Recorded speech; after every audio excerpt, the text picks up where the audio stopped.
para el seguimiento tuyo.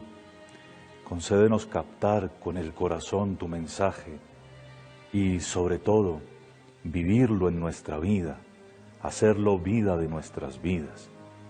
Tú que vives y reinas con el Padre, en la unidad del Espíritu Santo y eres Dios, por los siglos de los siglos. Amén. Los invito entonces ahora a que juntos contemplemos un poco a Jesús. De eso se tratan los coloquios espirituales. Mientras les estoy hablando, sería lo más sabio que cada uno de ustedes tratara de ver a Cristo enseñando como maestro, pero además realizando el ideal de lo que vamos a presentar. La segunda bienaventuranza para hablar un poquito de todas las 8. Todas las bienaventuranzas están compuestas por la exaltación de una virtud, por la propuesta de un ideal de vida y por una promesa. Y si ustedes se fijan bien, como lo decíamos en el último encuentro, la promesa es siempre en futuro, salvo en la primera y en la octava. En esta comenzamos con las promesas de futuro. Ellos serán consolados. La forma en que está escrito este prometido, la forma en que se escribe la promesa, ellos serán consolados, quiere decir en el estilo de la Santa Biblia que es Dios el que consuela. Ustedes saben que en la Iglesia Católica hemos cultivado una tradición que nos viene desde el pueblo judío de evitar pronunciar con demasiada facilidad el nombre de Dios.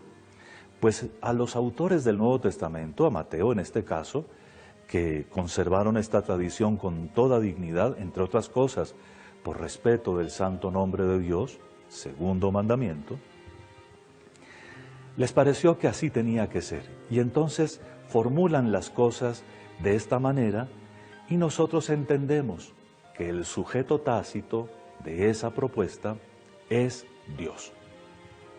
Bienaventurados los que lloran, porque ellos serán consolados. Quiere decir, dichosos los que lloran, porque Dios mismo los va a consolar. Dios mismo. Esa es la alegría de las lágrimas, que parece la paradoja más grande del mundo. ¿Cómo así que estando tristes, cómo así que llorando, podemos ser llamados bienaventurados? Y entonces la promesa nos indica la primera pista de solución. Es que cuando estamos en esta situación, cuando entramos en la tristeza de la que habla esta bienaventuranza, Dios se toma la tarea de venir y en persona consolarnos. En la vida de Jesús esto es una evidencia y en algunos momentos los apóstoles tuvieron la experiencia de que Dios lo realizaba, como cuando la situación dificilísima que vivió en el huerto de Getsemaní, pocas horas antes de su pasión. Mientras tanto, a nosotros nos corresponde aquí, pues ver a Cristo, pero además preguntarnos de qué lágrimas habla. Ustedes y yo sabemos que en muchas ocasiones las lágrimas son un mecanismo manipulador de muchas personas. Si leen una de las obras más famosas del mundo, que es el libro de las Confesiones de San Agustín, ustedes podrán ver cómo él, recordando toda la trayectoria de su vida y tratando de ver cómo es la vida de los bebés, él confiesa de sí mismo que con su llanto trataba también de llamar la atención. En fin, nuestro llanto muchas veces no es el que es propio de la bienaventuranza, ni el que nuestro Señor Jesucristo llama dichoso. Dichosas las lágrimas que se parecen a las de Cristo, dichosas las lágrimas que obtienen la consolación de Dios. Y por eso queremos preguntarnos primero que todo a qué se refieren esas lágrimas. ¿Cuál es el sufrimiento que nuestro Señor Jesucristo quiere, digámoslo de una manera muy moderna, canonizar? Pues bien, lo primero que tenemos que observar es que para entender la bienaventuranza, para entender cómo Cristo se propone como el ideal de los que lloran, pues vamos a mirar a Cristo sufriente. Y entonces sabemos que nuestro Señor Jesucristo, al asumir nuestra naturaleza humana, quiso hacerse como nosotros en todo y compadecernos, vivir como nosotros también la situación del dolor y todo lo relacionado con eso, el abandono, la angustia, la soledad, la incomprensión, todo eso lo vivió el Señor. Comenzó su existencia humana, su trayectoria humana en una pesebrera y a partir de allí compartió pues todo lo que son incomodidades con nosotros, fue desterrado, cosa que a nosotros no nos ha ocurrido, por lo menos creo a la mayoría de los que compartimos este encuentro, fue desterrado, tuvo que vivir en Egipto, a donde ningún israelita piadoso quería retornar, y luego volver. Vivió vida de trabajador, sencilla, en una familia trabajadora y humilde, y luego cuando salió de su casa a predicar el Evangelio del Reino, pues ustedes ya saben toda su trayectoria, y no escatimó esfuerzos para mostrar su solidaridad con los que sufren, más aún en el colmo de su amor, al final de su misión, puso su sufrimiento como el precio de nuestro rescate, de nuestra salvación.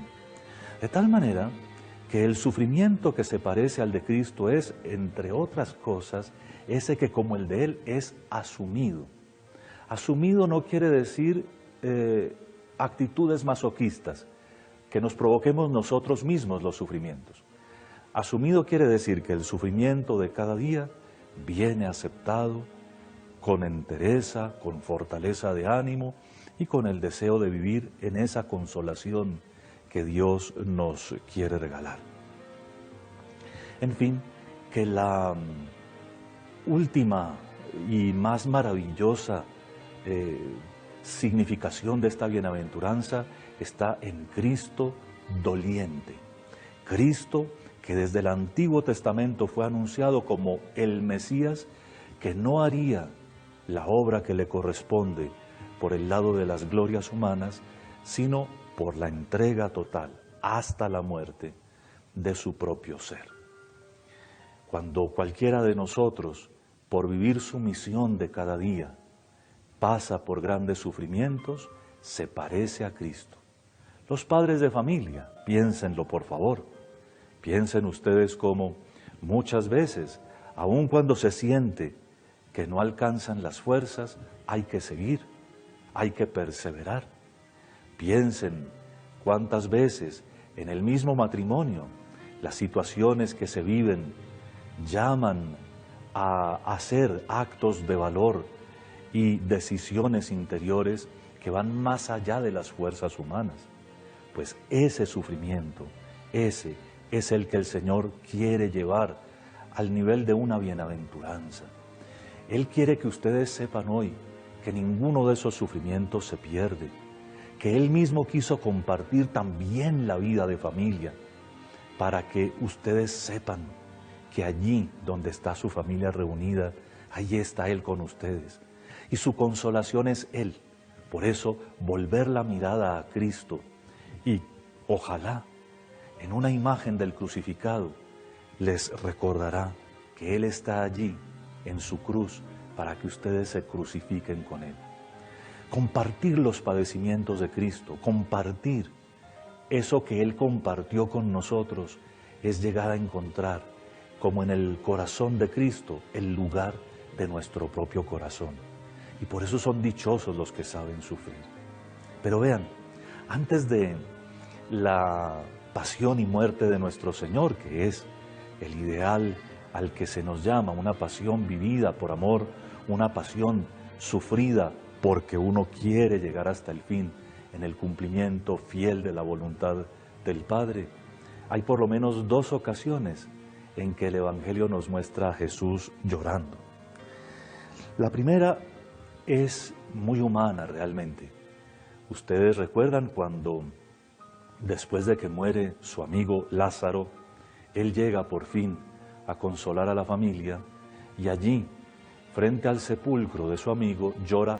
Es bellísimo la cercanía de Jesús al que sufre, la compasión de Jesús por la familia, pero sobre todo lo que ahora queremos ver es su conmoción. Cosas extrañas.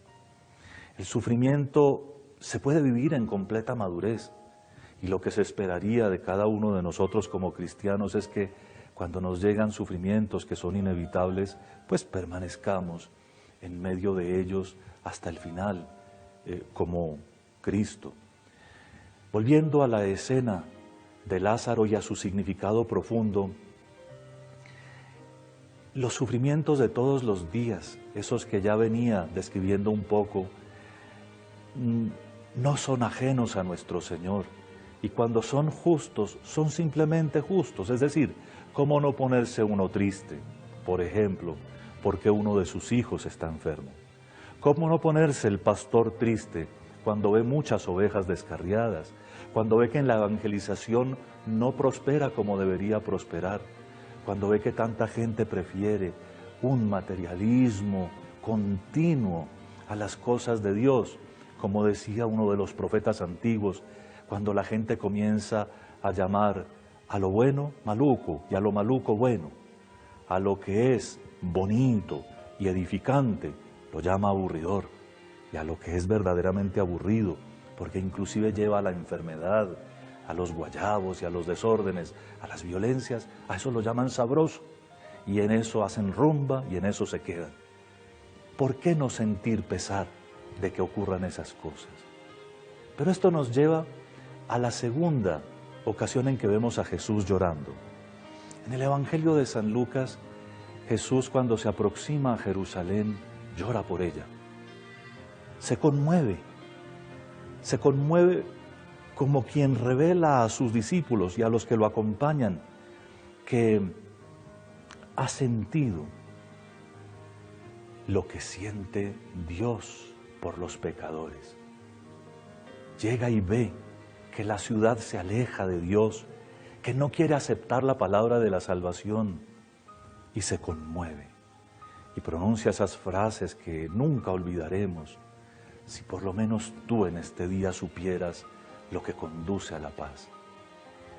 Esa frase que no pierde actualidad porque la vivimos en nuestro país y hacemos tantos ensayos de releer nuestras historias, de vivir en estos juicios, de proponer tales tratados. Pero si al menos alguien en Colombia entendiera lo que conduce a la paz. Y es Cristo, solo Él, lo veremos con ocasión de la séptima bienaventuranza, Dios mediante. Cuando Jesús llora por la ciudad pecadora, llora por ustedes y por mí. Es decir, por nosotros, Cristo ha llorado, con lágrimas de las nuestras, ha llorado, se ha conmovido, porque no entendemos, porque no reaccionamos, porque no damos los pasos que tenemos que dar hacia la verdad, hacia el amor, hacia la luz, hacia el bien. En fin, ¿cuándo es bienaventurado? ¿Cuándo es dichosísimo uno de ustedes? Pues mis queridos hermanos, dichosos cuando lloren con las lágrimas de Cristo. Dichosos ustedes cuando sientan lo que Dios siente por el pecado, por el propio y por el ajeno. Por el propio hay que sentir el dolor como Pedro, que llegó a llorar por su pecado cuando se dio cuenta con el canto del gallo que lo que Jesús le había avisado se había realizado, aún habiéndose propuesto él de demostrar lo contrario. Pero es que somos tan frágiles, somos tan pecadores, decaemos tan fácilmente de nuestro último buen propósito, que mis queridos hermanos, aquí de lo que se trata es de darnos cuenta que nos hacen falta muchas lágrimas de esas que lavan por dentro, aunque se vean solo por fuera, por nuestro pecado. Debemos de verdad sentir pesar de ofender a Dios o de haberlo ofendido. Y solo con eso que se llama contrición, porque lo amamos, sentimos profundamente y nos dolemos profundamente de haberlo ofendido, solo con esa contrición es posible una remisión, no digamos completa, que es a la obra nuestro Señor, pero una remisión de esa que sana por dentro, que de verdad nos cura y nos hace maduros para el reino. Dichosos ustedes cuando en un momento de sinceridad y de honestidad en su oración sientan profundo pesar, ojalá incluso con lágrimas externas, de haber ofendido a Dios nuestro Señor. No saben ustedes qué gracia tan grande es esa. Una gracia que, como todas las gracias, no se debe uno autoestimular. Eso es un desorden espiritual, pero una gracia que llega cuando de verdad miramos a Cristo, lo vemos sufriendo por nuestros pecados, crucificado por nosotros, y descubrimos que en eso que estamos nosotros todavía patinando, en eso es en donde están los dolores de nuestro Señor Jesucristo. Pero también llorar por los pecados del mundo. Es decir, esta bienaventuranza es la bienaventuranza de aquellos que sienten realmente que en el mundo se esté ofendiendo a Dios. Hay dos maneras de reaccionar: poniéndonos bravos con el mundo, lo cual no evangeliza ni arregla nada. Pero la segunda manera es reaccionar como Cristo, reaccionar ofreciendo nuestros mismos sufrimientos por ellos, por aquellos que nos hacen sufrir, y evangelizando primero desde el ejemplo, por supuesto, en el silencio de la perseverancia, de la generosidad, pero luego también con la palabra. Y digo esto porque aquí veo retratadas a las mamás que lloran porque sus hijos no viven los ideales del cristiano normal. Veo aquí retratados a los papás que sufren porque tienen hijos descarriados, a los que se les da todo, pero reaccionan y retornan lo mínimo, y a veces inclusive hacen opciones de tipo político, social, que desordenan todo lo que fue la educación familiar. No todo se puede en política. Y finalmente, veo aquí a todos los pastores de almas, a todos los sacerdotes que sufren y hasta lloran sinceramente porque sus parroquias no se convierten, porque a pesar de sus esfuerzos, todo parece como arando el desierto, polvo y más polvo, y porque no se produce una cosecha abundante en el nombre del Señor. Las lágrimas de este tipo son supremamente fecundas. Recordemos a Santa Mónica, la mamá del ya citado hoy, San Agustín, que fue precisamente por la perseverancia de sus lágrimas como encontró que San Agustín volvía, que su hijo Agustín volvía al buen camino. Dichosos nosotros cuando compartamos esas lágrimas de nuestro Señor Jesucristo por el pecado de la humanidad entera. Dichosos nosotros cuando, precisamente porque nos duele que se ofenda a Dios, no pongamos nuestros bienes al servicio del pecado. Sí, tiene dimensiones sociales también esta bienaventuranza. Si yo de verdad siento con Dios, si yo de verdad siento lo que le costó a Cristo la salvación del mundo, puedo, por poner nomás un ejemplo, puedo, por ejemplo, arrendar un local que sea de mi propiedad para que se ponga allí un negocio donde se ofende a Dios. ¿No sería yo cómplice en eso mismo que ofende a Dios nuestro Señor? Algunos viven por el mundo con la idea, negocios son negocios, pero es lícito que yo ponga mis bienes al servicio del pecado. Si yo sé que en el apartamento o en la casa que yo tengo arrendada, además de yo recibir mensualmente una platica, se está ofendiendo a Dios, se está trabajando en contra de los principios y valores del Evangelio o en contra de la iglesia fundada por el Señor, es legítimo que yo perciba ese dinero no más porque negocios son negocios, y deje que allí se ofenda a Dios nuestro Señor. Yo no puedo permitir que se ofenda a Dios, no voy a pelear, como lo veremos a continuación con la bienaventuranza de la mansedumbre, porque no es para pelear, pero sí tomo decisiones, de tal manera que con nada de lo que es de mi propiedad, en nada en lo que esté a mi alcance, por mis actos, por intermedio de mis palabras, por cualquier cosa, se ofenda al buen Dios. Yo no puedo ni hacer sufrir a Cristo, ni permitir que por mis descuidos, por mis faltas de atención, se le haga sufrir. Dichosos ustedes cuando ayuden en ese sentido a que la iglesia crezca, cuando ponen por todos lados remedio a los males. Podríamos abundar en ejemplos, como por traer alguno más, el de los padres de familia que tienen el deber de participar en la educación de sus hijos y en algunos colegios, francamente, de reorientar las cosas. Ustedes saben que en muchos colegios se suprimió sistemáticamente la clase de religión y que en otros se le entregó a personas indignas. Y son ustedes la autoridad en materia de educación religiosa. Así que, donde se esté faltando al respeto, donde se esté haciendo sufrir a Dios nuestro Señor, ahí nosotros tenemos que reaccionar de acuerdo con la fuerza que nos da esta bienaventuranza y así sentir que de verdad viene Dios a consolarnos.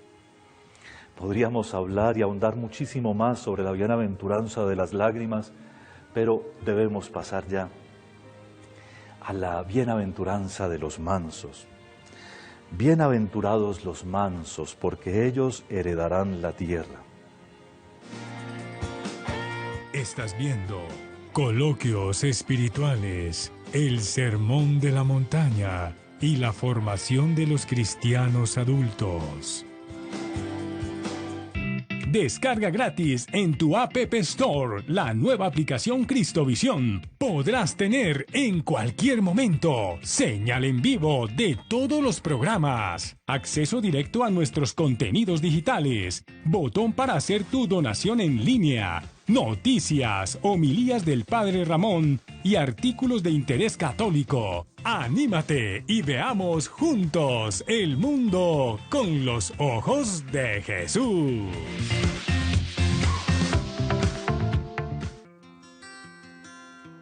La humildad y la ternura no son virtudes de los débiles, sino de los fuertes. Papa Francisco. Estás viendo Coloquios Espirituales, el Sermón de la Montaña y la formación de los cristianos adultos. En algunas traducciones de la Biblia, las lágrimas y la mansedumbre se parecen muchísimo. En el griego no, en el original griego no. Y los manuscritos más antiguos del Nuevo Testamento ponen este orden de las bienaventuranzas. Primero la pobreza, segundo las lágrimas, tercero la mansedumbre.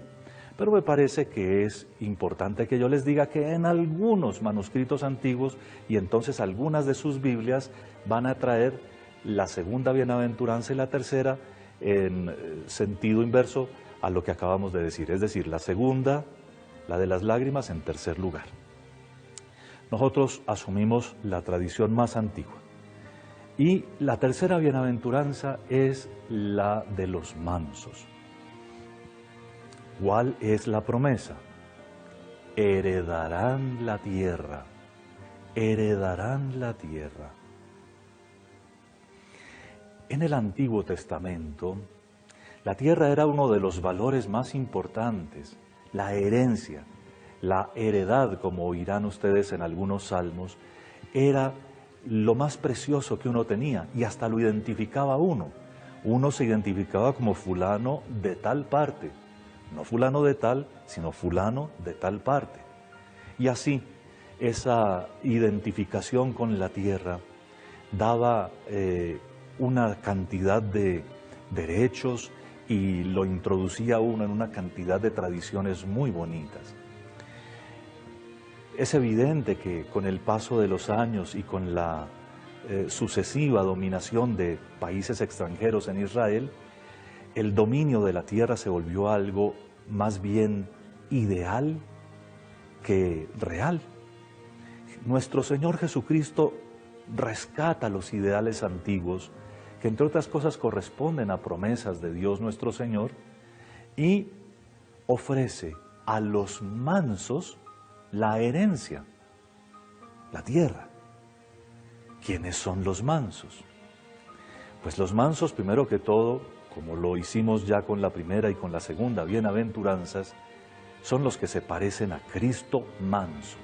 Mejor dicho, el ideal de la mansedumbre es nuestro Señor Jesucristo, como el ideal de la pobreza y el ideal de las lágrimas que valen la pena.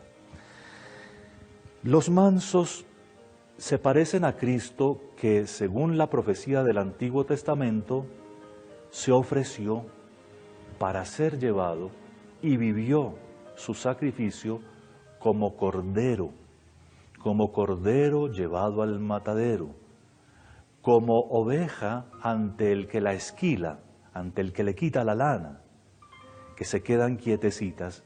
Así nuestro Señor se ofreció a todo lo que le tocó vivir en el cumplimiento de la voluntad de Dios.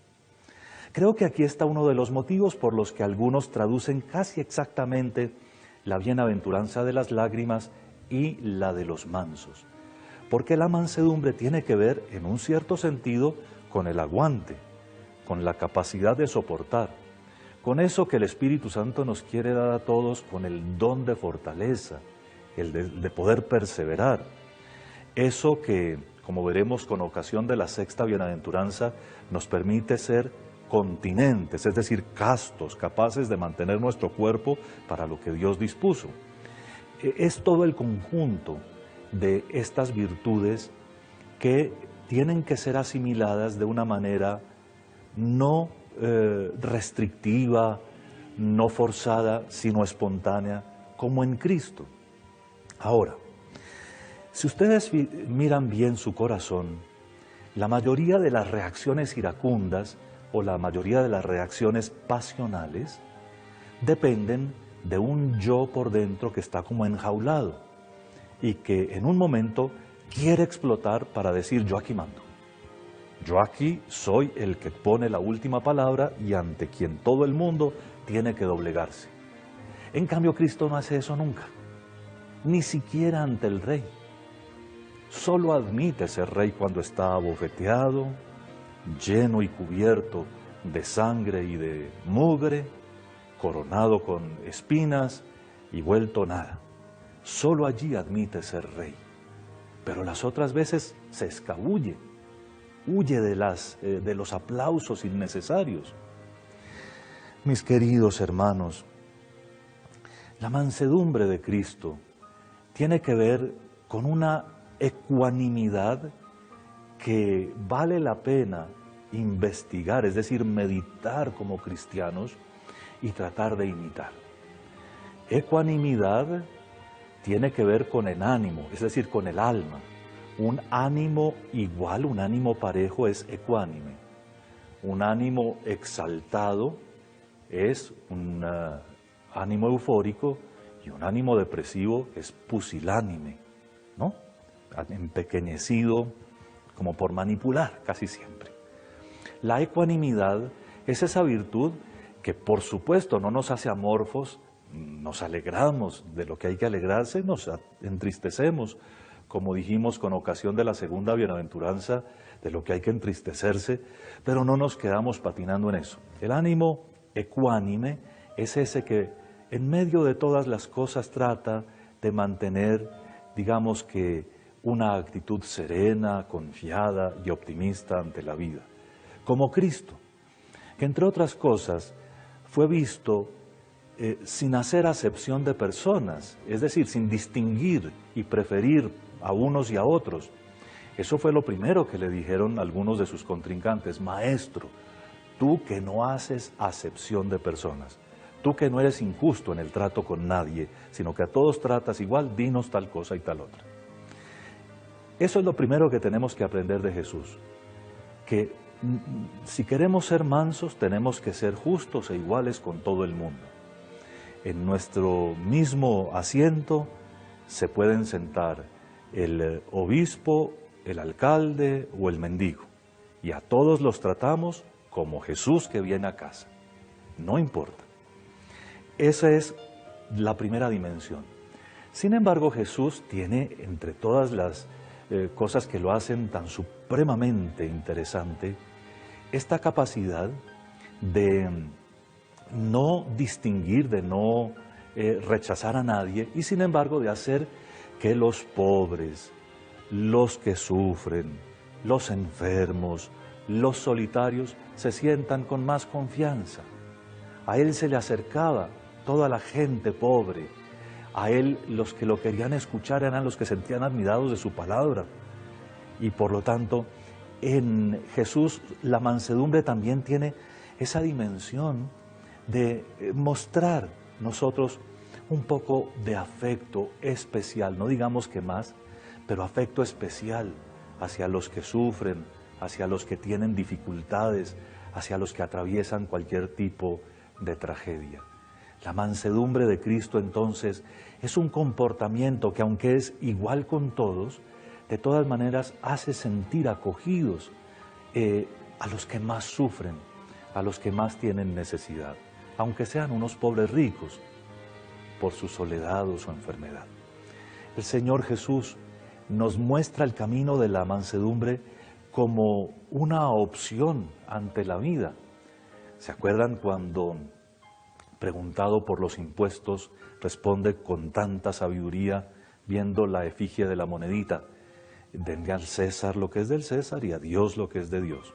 Pues bien, a Jesús, que hace como esta opción por no mezclarse en apasionamientos, digámoslo, ni de izquierda, ni de derecha, ni de por delante, ni de por detrás, ni de ningún lado, a nuestro Señor Jesucristo lo imitamos en una mansedumbre que se parecería un poco a esa no violencia que algunos pregonan, que lamentablemente se ha llenado de ideologías y por lo tanto es un poco complicada, pero en Jesús las soluciones pasan siempre por un lado del no conflicto. Cuando no es necesario el conflicto, no lo hace. Es claro que nuestro Señor Jesucristo no rehúye el conflicto, pero por el reino. Cuando se trata de evangelizar, no hay problema. Recuerden, por favor, que la mansedumbre de Jesús no es falta de carácter. Recuerdo por lo menos 2 o 3 ocasiones en que se puso muy bravo. Recuerden con Pedro, cuando quiere como convencerlo de que pues no hable de eso de morirse y de llegar al sacrificio, ¿no? Le dice: apártate de mí, Satanás, furioso. Recuerdo también el episodio de Jesús cuando un sábado, rodeado de gente, ve que lo van a criticar porque quiere curar a una persona que tiene una mano enferma. Dice el Evangelio de Marcos, es ese: miró alrededor con ira.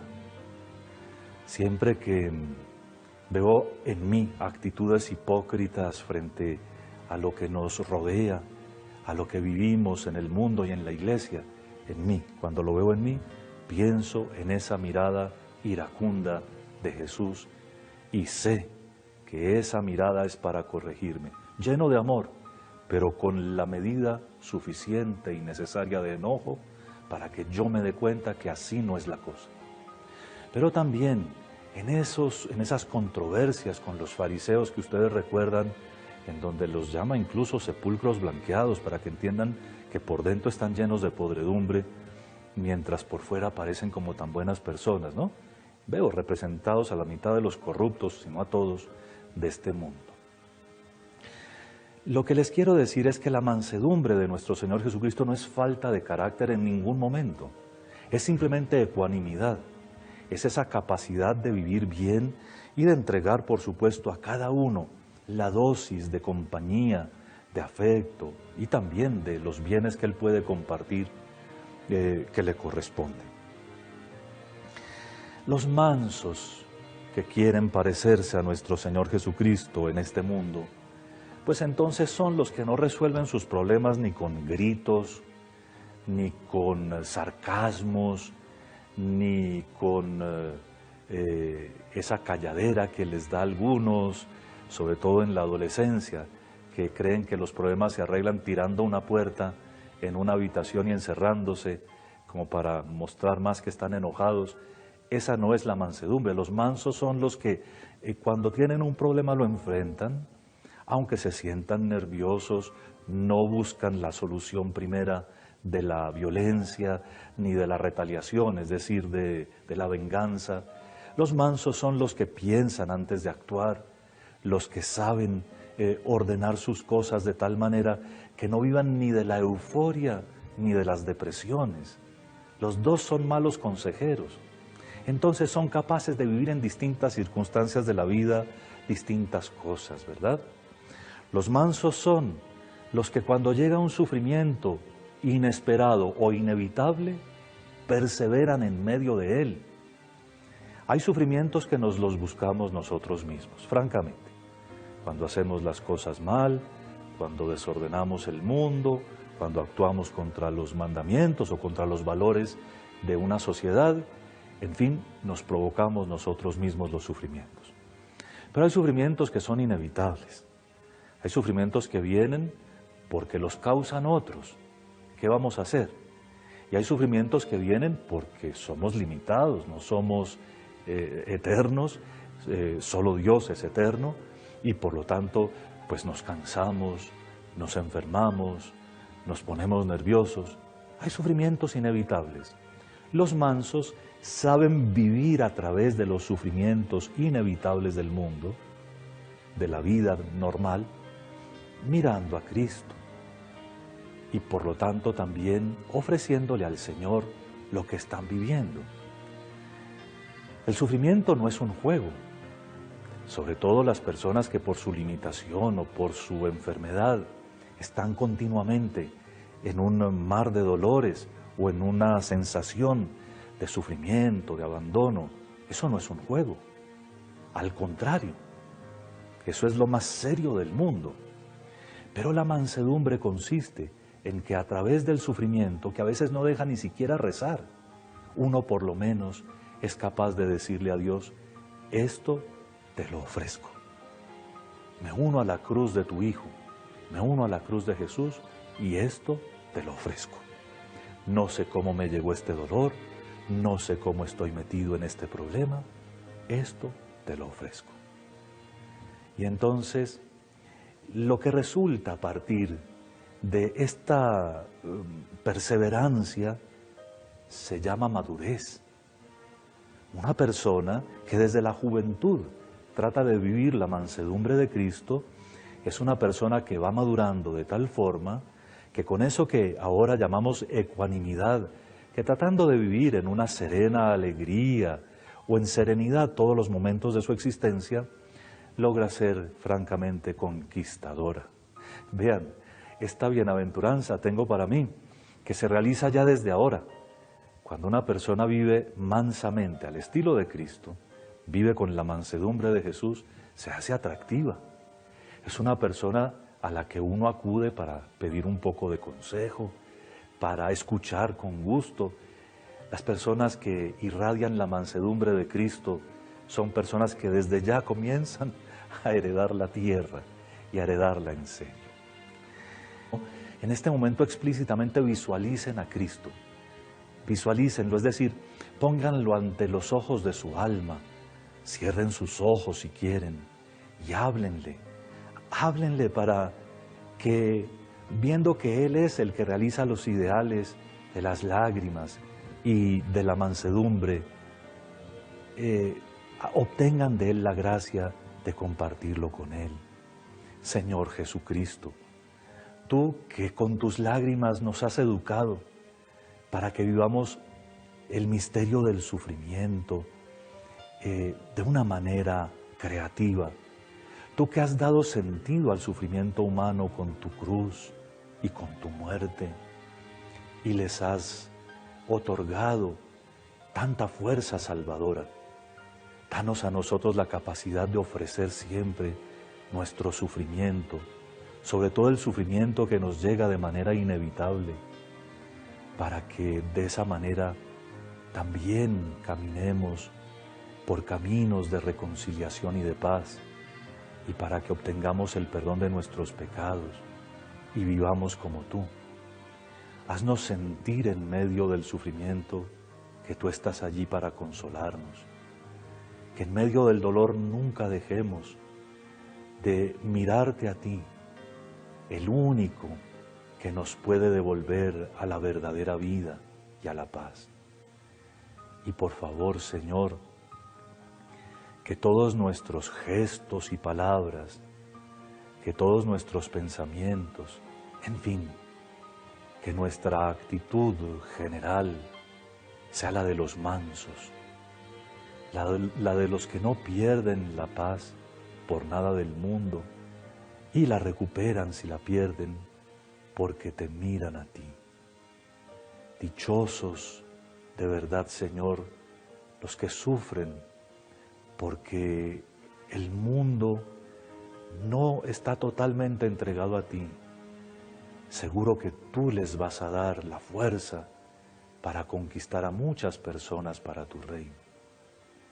Señor, de verdad te amamos y de verdad queremos, con los ideales de tu Evangelio, construir nuestra vida. Haz que vivamos estos caminos, que busquemos estos horizontes y que nunca nos falte tu compañía. Una de las cosas que ustedes han de saber con respecto a la bienaventuranza de los mansos es que los mansos son los que logran a veces reírse de sus propias limitaciones y fragilidades. Por supuesto, un poco después de que ocurren, ¿no? Pero después saben que bueno, todo esto pasó y ya. Lo importante es entregarse a Dios nuestro Señor.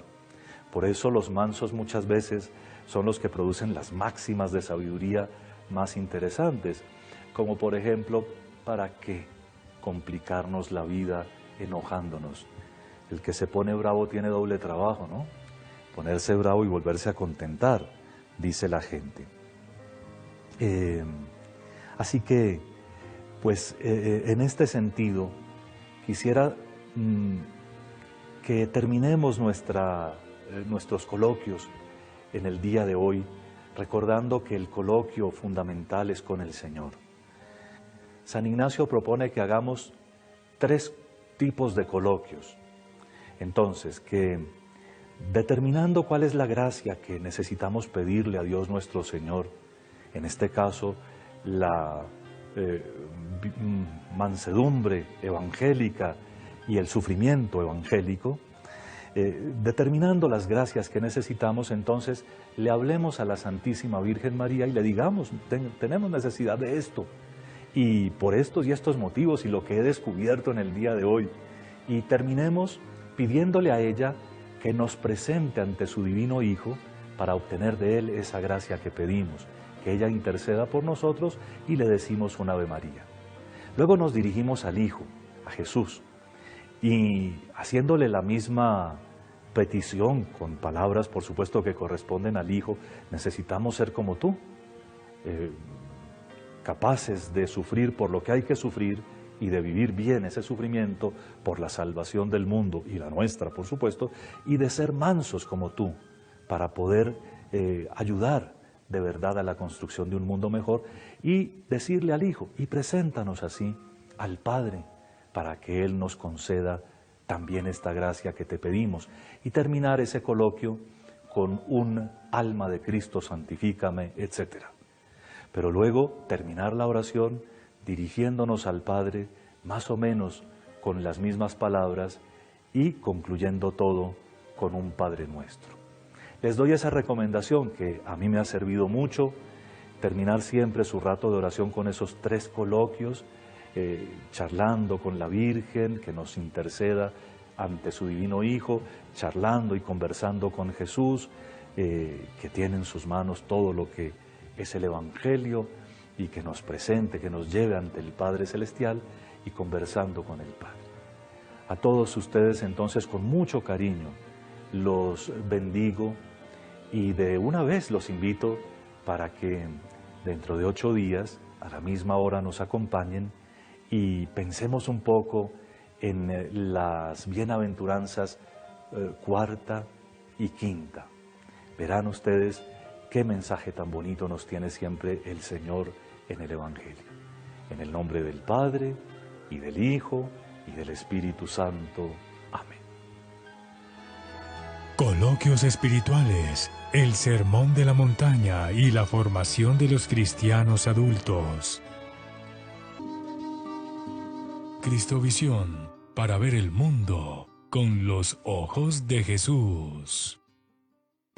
Ahora también puedes apoyar esta obra de evangelización en los más de 2.000 puntos de Pagatodo, ubicados en Bogotá y Cundinamarca. Solo debes presentar tu documento de identidad, dar el número de tu celular y decir que harás tu aporte al convenio Cristovisión. Así de fácil, con Pagatodo, que es para mí, para ti, para todos. Y gracias por ver el mundo con los ojos de Jesús.